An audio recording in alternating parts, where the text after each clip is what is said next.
E aí pessoal, tudo bem com vocês? Sou o professor Rei Lopes, professor de Geografia, e hoje nós falamos aí com as turmas do 7º ano A e B do Colégio Lidírio Ferreira Lima, no distrito de Espantagado, em Queimadas, na Bahia.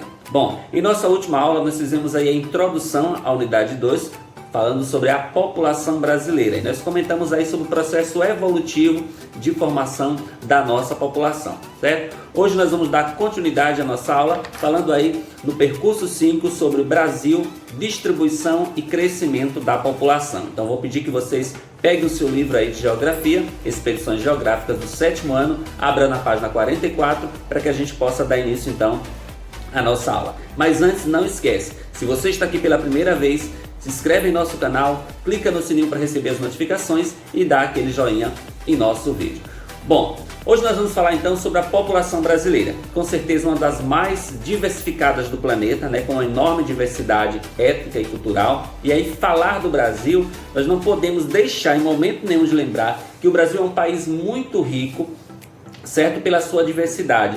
Poucos países no mundo possuem um grau tão grande de mixigenação, né, de mistura de etnias. E aí nós podemos citar as 3 maiores etnias que formam a população brasileira, que são os povos indígenas, os habitantes nativos aqui do nosso território, os brancos europeus que fizeram parte do processo de colonização do nosso país, e os negros africanos que foram trazidos durante o período colonial e que juntos contribuíram para a formação da população e construção, de certa forma, do espaço territorial brasileiro. E na aula de hoje nós vamos estar falando agora sobre alguns aspectos importantes sobre a população brasileira. Nós vamos falar sobre a noção de população absoluta e população relativa, sobre densidade demográfica e sobre a distribuição da população e o censo demográfico, ok? Bom, o Brasil atualmente possui a 5ª maior população do mundo.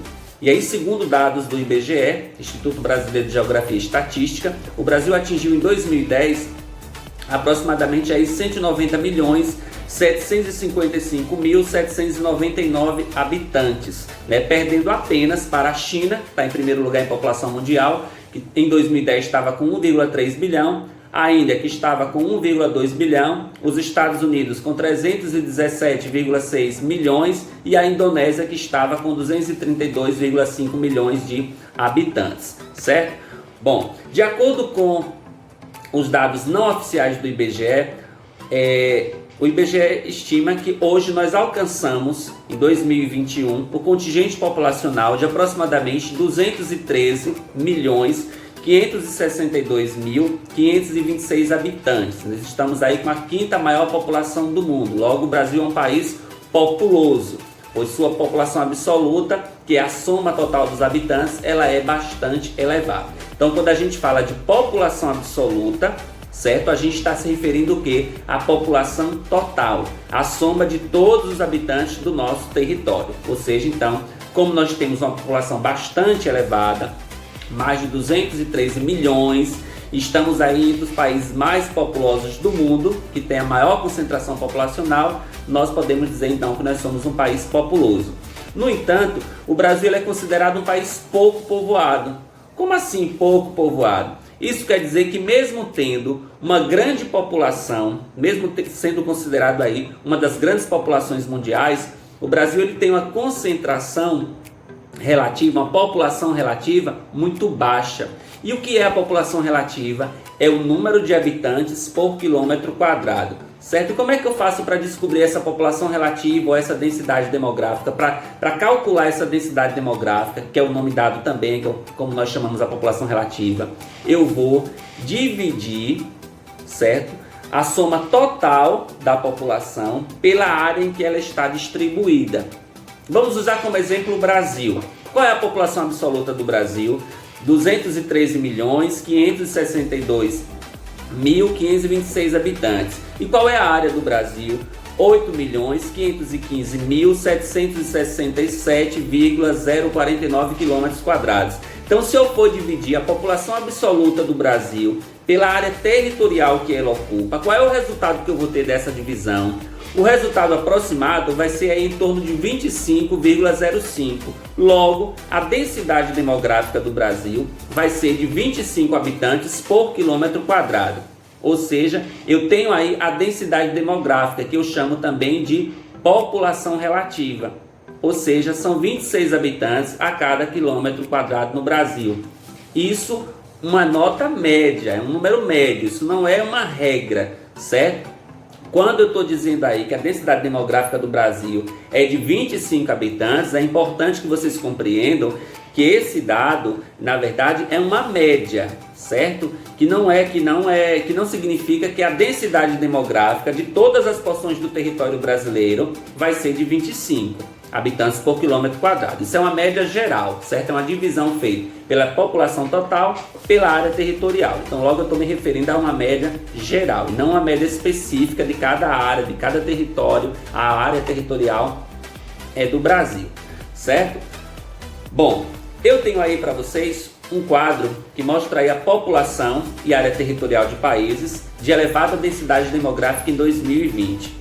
E é bom lembrar por quê? Que países muito povoados não são necessariamente muito populosos, ou vice-versa. Países muito populosos nem sempre são muito povoados. E o Brasil é um exemplo disso.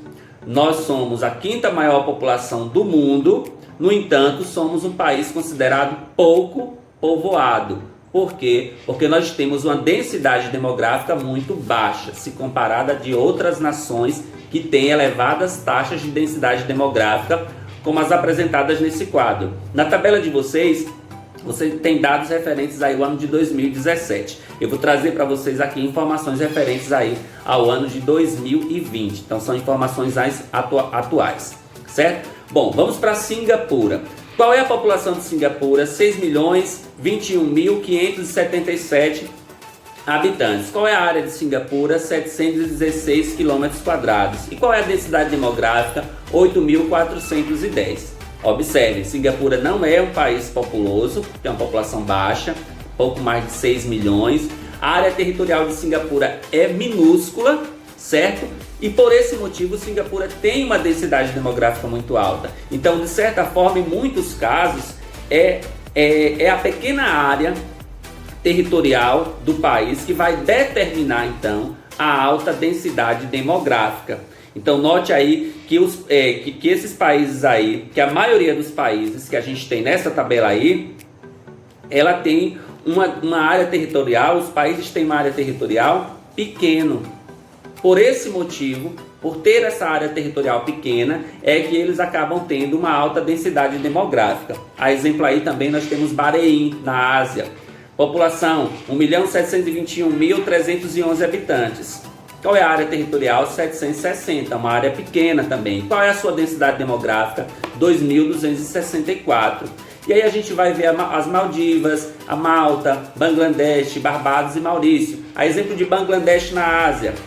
Dos países que estão apresentados na tabela, Bangladesh é o que tem uma população mais elevada, certo? É um país populoso. Bangladesh nós podemos dizer que é um país populoso. Se não estiver enganado, Bangladesh está entre os 10 países mais populosos do mundo, certo? Com 164.200.886 habitantes. Uma área territorial de 130.170 quilômetros quadrados e uma densidade demográfica de 1.030 habitantes por quilômetro quadrados, certo? A ilha de Maurício, na África, o último país aí da tabela de vocês, população 1.279.308 habitantes, uma área territorial de 2.030 e uma densidade demográfica de 630. Ou seja, são países que não têm uma grande população absoluta, com exceção apenas de Bangladesh aí dessa tabela, mas que tem áreas territoriais pequenas e por esse motivo acabam apresentando uma alta densidade demográfica,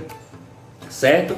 Então isso quer dizer que nem sempre, mais uma vez, nem sempre um país que é populoso ele vai ser considerado um país muito povoado, certo? Nem sempre um país que é muito povoado, como é o exemplo dos países apresentados na tabela, necessariamente vão ser países superpopulosos. A única exceção que nós temos aí é para Bangladesh, que está entre os países mais populosos do mundo e está também entre os países que apresentam as mais altas densidades demográficas também, certo? Mas os demais a gente percebe que são países que têm uma população baixa. Bom, e como é que está distribuída a população do território brasileiro? Bom, a distribuição da população ela é influenciada por alguns fatores, que podem ser de ordens naturais ou até mesmo de ordens econômicas, né, que podem ser permissivos ou podem ser restritivos. Quando é que um fator é permissivo? Quando ele atrai a população para determinado local. Quando é que ele é restritivo? Quando ele expulsa a população. Então, quando eu sou atraído para uma área, porque eu tenho ali uma área de atração populacional. Quando eu sou expulso de uma área, é porque eu tenho uma área de repulsão populacional. E aí, como fatores permissivos, naturais, nós podemos citar aí clima mais a menos, relevos com baixa declividade, isso possibilita aí a atividade agrícola, a criação de gado. Então essas atividades, esses aspectos naturais que favorecem a fixação da população em determinada região são aspectos permissivos. E os fatores econômicos que contribuem para atrair a população são as ofertas de trabalho, as disponibilidades de emprego em determinada região, né, o grande desenvolvimento do setor industrial, setor de prestação de serviços bastante avançado. Então essas áreas acabam atraindo a população, então são áreas de atração populacional. De outro lado, nós temos as áreas de repulsão de população, que são áreas que apresentam fatores naturais e econômicos restritivos, como clima desértico, ou clima muito frio, ou com as atividades econômicas pouco desenvolvidas. São áreas que apresentam alto índice de desemprego, que não tem um setor industrial muito desenvolvido, que o setor de prestação de serviços é precário. Então são áreas que vão expulsar a população, ok? E aí a gente tem um mapa que apresenta essa densidade demográfica do Brasil no ano de 2010. E aí a gente vai perceber que esse mapa ele tem cores diferenciadas. As cores mais claras são as regiões onde tem uma menor concentração populacional. As cores mais escuras são as áreas que apresentam uma maior concentração populacional. E aí, observando essa foto, nós já vimos aí que o quê? Que um país, o fato de um país ser populoso não significa necessariamente que ele será povoado. E o Brasil é um exemplo disso. Ainda que a gente tenha uma população absoluta bastante significativa, com mais de 213 milhões de habitantes, nós já vimos que a nossa densidade demográfica é de 25 habitantes por quilômetro quadrado. E aí a gente percebe o que nesse mapa? Que há diversos vazios demográficos, né? Áreas pouco povoadas, que são essas áreas mais claras aí, né? Dentro do nosso território. E como nós podemos observar, as regiões litorâneas, né? E as capitais são as áreas onde há maior concentração, onde maior índice populacional, ou seja, onde estão as grandes populações relativas do Brasil. É no litoral e nas capitais, que é onde a gente vê essas manchas mais escuras aí. Então, conforme nós vamos avançando para o interior do Brasil, nós vamos notar que existem áreas com grandes vazios demográficos, onde a concentração populacional, algumas delas podem chegar a apenas 1 habitante por quilômetro quadrado, que são essas áreas aí, por exemplo, que a gente observa com a amarela bem clarinha, como aí no Amazonas, no Pará, em Roraima, áreas do Mato Grosso, de Tocantins, do Piauí. A gente observa que existem algumas áreas dessas aí que tem menos de 1 habitante por quilômetro quadrado. E aí, de acordo com o IBGE, em 2010, por exemplo, a cidade de São Paulo, ela apresentava em torno de 7.398 habitantes por quilômetro quadrado. Isso a cidade de São Paulo. Ou seja, um número bem maior, por exemplo, do que a população de Porto Velho, que é capital lá de Rondônia, na região norte, que na mesma época apresentava em torno de 12 habitantes por quilômetro quadrado. Então a gente percebe o quê? Que a distribuição da população brasileira pelo vasto território, ela é desigual. E essa desigualdade nessa distribuição, ela pode ser explicada por quê? Pelos fatores históricos, naturais e econômicos. Ou seja, esses fatores citados, eles podem ser considerados, como nós já vimos, permissivos, né, quando eles criam áreas de atração da população, e restritivo quando eles geram áreas de repulsão da população. Então, o clima mais ameno, as áreas sem ocorrência de terremotos, o relevo plano, podem ser considerados fatores naturais permissivos. Já os fatores de ordem econômica, eles geralmente estão ligados ao quê? Às ofertas de trabalho e de serviço. O que acontece ao contrário disso é o que nós chamamos de fatores de repulsão. Então, por que é que o litoral, por que é que as capitais, eles têm maior concentração populacional, como a gente observa nesse mapa?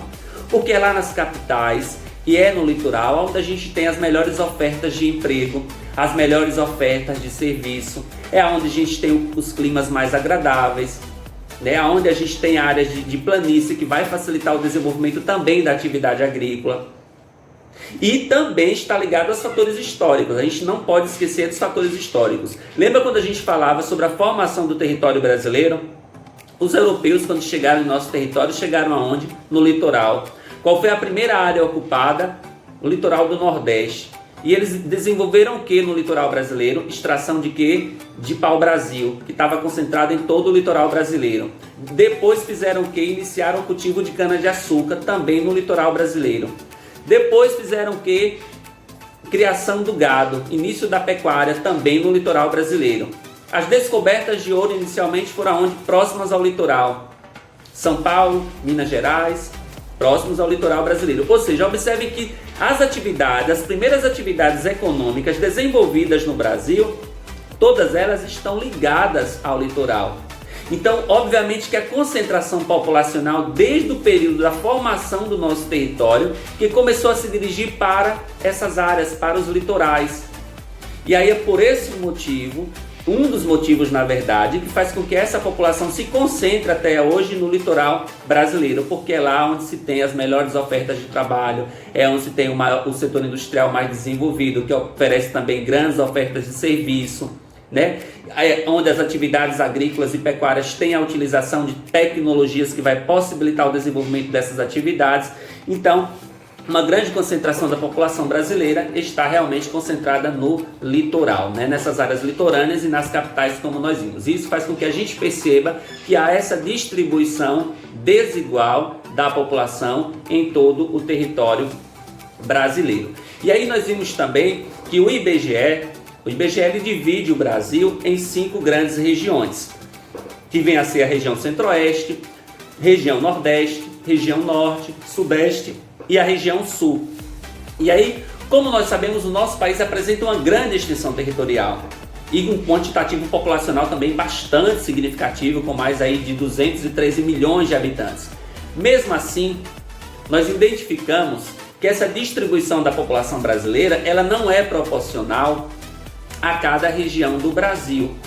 E aí nós temos uma tabela aí no livro de vocês, na página 46, que mostra aí a população dessas regiões, população absoluta, a área ocupada por cada uma dessas regiões e a população relativa. No livro de vocês os dados são referentes a 2017, a gente vai estar apresentando aqui dados referentes a 2020. O que que a gente observa nessa tabela? Bom, como nós podemos observar na tabela, a partir dos dados do IBGE de 2020, a região sudeste do Brasil, ela apresenta o maior quantitativo populacional, né, com mais de 89 milhões de habitantes e com mais de 94,9 habitantes por quilômetro quadrado. E aí vem seguida depois pela região nordeste, com 57 milhões de habitantes e uma densidade demográfica aí de 36,5 habitantes por quilômetro quadrado. Em seguida, a região sul com 30 milhões, população absoluta, e uma densidade demográfica e uma população relativa de 51,6 habitantes por quilômetro quadrado. Depois nós temos a região norte com 18 milhões de habitantes e uma densidade demográfica e população relativa de 4,7 habitantes por quilômetro quadrado. E por fim nós temos a região centro-oeste, que apresenta uma população total de 16 milhões, né, e uma densidade demográfica ou população relativa, como queiram chamar, de 10 habitantes por quilômetro quadrado. Então a gente percebe que há uma distribuição desigual e nem sempre, mais uma vez, a área de maior contingente populacional é a mais povoada, certo? Nós observamos aí, por exemplo, que a região sudeste, ela apresenta a maior população absoluta e também apresenta a maior população relativa, certo?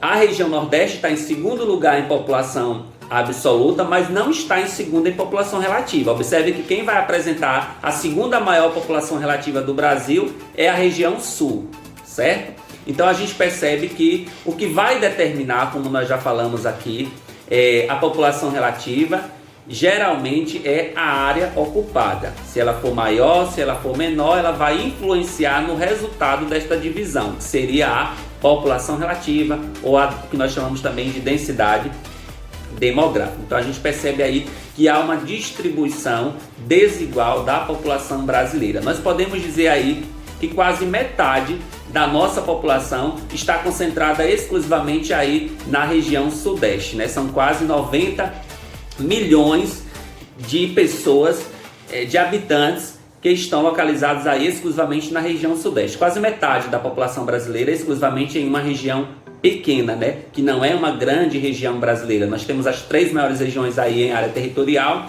que é a norte, a centro-oeste e a nordeste. A região sudeste ela está em 4º lugar em área territorial. No entanto, está em 1º lugar em população absoluta no Brasil. Bom, e aí finalmente vamos falar sobre o censo demográfico. Censo demográfico, nós já vimos na aula passada que é um levantamento, né, a contagem da população, uma contagem da população de um país, região, ou unidade de federação ou município, né? Além de fazer essa contagem da população, o censo demográfico ele levanta outras características como idade, gênero, nível de escolaridade, né? Que seria o nível de instrução, que é também chamado de recenseamento ou censo demográfico. No Brasil, ela é feita pelo IBGE, Instituto Brasileiro de Geografia e Estatística, que realiza geralmente essa pesquisa, esse recenseamento, essa contagem da população a cada 10 anos. O último censo demográfico que nós tivemos foi no ano de 2010, né? Era para ter acontecido aí em 2020 o nosso último censo demográfico, mas infelizmente devido aí à pandemia do Covid-19 não foi possível a realização desse censo demográfico no ano de 2020. Ela foi adiada agora para o ano de 2021, tinha data prevista para iniciar agora em agosto, de agosto até outubro. Até o momento não houve ainda essa contagem da população, mas nós vamos aguardar aí o desenrolar da pandemia, a baixa de número de casos aqui no Brasil, para que a gente volte a fazer essa contagem novamente, que o IBGE volte a fazer essa contagem da população brasileira. Mas ela acontece a cada 10 anos, certo? E ela tem alguns objetivos. Além de fazer essa contagem da população, saber quantos somos, é saber onde estamos, né? Onde está essa população, como está distribuída essas 230 milhões de pessoas que vivem em nosso território. E a partir dessa pesquisa do censo demográfico, desse levantamento de dados estatísticos, é que o governo ele vai ter algumas informações que vai facilitar a administração do governo federal, do governo estadual e até mesmo do governo municipal. A partir do censo demográfico, o governo vai saber quantas vagas, por exemplo, nas escolas de ensino fundamental, médio e universitário vão precisar ser criadas para atender a população de determinada localidade, de determinada cidade ou estado ou do país de forma geral. Porque ele vai saber quantos adolescentes saíram do ensino médio para ingressar na faculdade, quantos saíram do ensino fundamental para ingressar no ensino médio, e ele vai saber se a quantidade de escolas, de salas disponíveis, se são suficientes para atender a demanda. Quantos empregos serão necessários anualmente para os jovens que estão entrando no mercado de trabalho? Os jovens estão se formando, estão saindo do ensino médio, precisam entrar no mercado de trabalho. Qual o potencial, qual o nível de escolaridade desses jovens, para que mercado de trabalho é que eles vão estar se dirigindo? Então, quantos são esses jovens que vão estar entrando no mercado de trabalho? Quantos empregos o governo vai ter que gerar para atender essa demanda? Então, isso é possível você identificar a partir do censo demográfico. Quantas habitações precisam ser construídas na região Nordeste, na região Sul, na região Sudeste? Quantas pessoas vivem de aluguel e precisam de habitação própria, de moradia própria? O governo vai possibilitar essas construções através de programas governamentais, como por exemplo Minha Casa Minha Vida.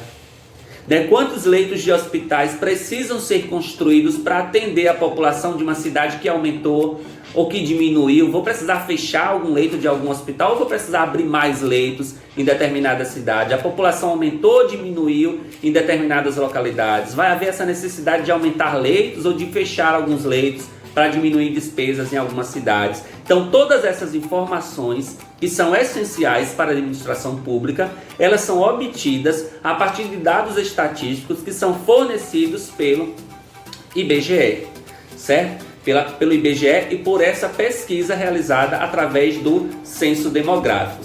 Então a gente vê que o estudo da população tem vários objetivos práticos, né? E um deles é fornecer dados estatísticos para ajudar na administração pública. Bom, pessoal, para finalizar a nossa aula, nós temos aí um quadro, onde vocês vão ver nessa tabela aí, a população segundo o censo demográfico aí de 1872 a 2010 e a estimativa para o ano de 2020, já que nós não tivemos um censo demográfico em 2020, mas temos aí uma estimativa, certo? Bom, 1872, ano em que foi realizado o primeiro censo demográfico no Brasil. No ano de 1871 nós não tivemos o censo demográfico, porque foi nesse ano que D. Pedro II, ainda no governo imperial, D. Pedro II ele organizou a repartição de estatística, que iria ser responsável pela contagem da população no ano seguinte, ou seja, no ano de 1872. Então, em 1971 ele organizou essa repartição, que iria ser responsável por essa contagem da população, e em 1872 foi realizada então essa contagem. Então, em 1872 nós éramos 9.939.478 habitantes. 1890, 14.333.915. 1900, 17.437.434 habitantes. 1920, 30.635.605. 1940, 41.236.315. 1950, 51.944.397.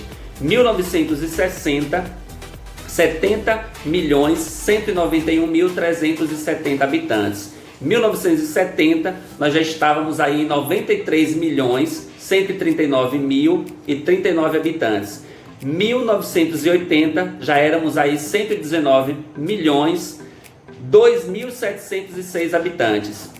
Em 1991, 146.825.475 habitantes. No ano de 2000, nós já estávamos em 169.755.799 habitantes. 2010, ano aí da realização do último censo demográfico, nós já éramos aí 190.755.799 habitantes. E a estimativa para o ano passado, o ano aí de 2020, era de 219.077.375 habitantes. Se a gente for comparar esses dados aí referentes aí a essa pesquisa do censo demográfico de 1872 a 2020, nós vamos perceber que nós tivemos períodos em que a população brasileira ela cresceu de forma mais lenta e tivemos períodos em que a população brasileira ela cresceu de forma mais acelerada.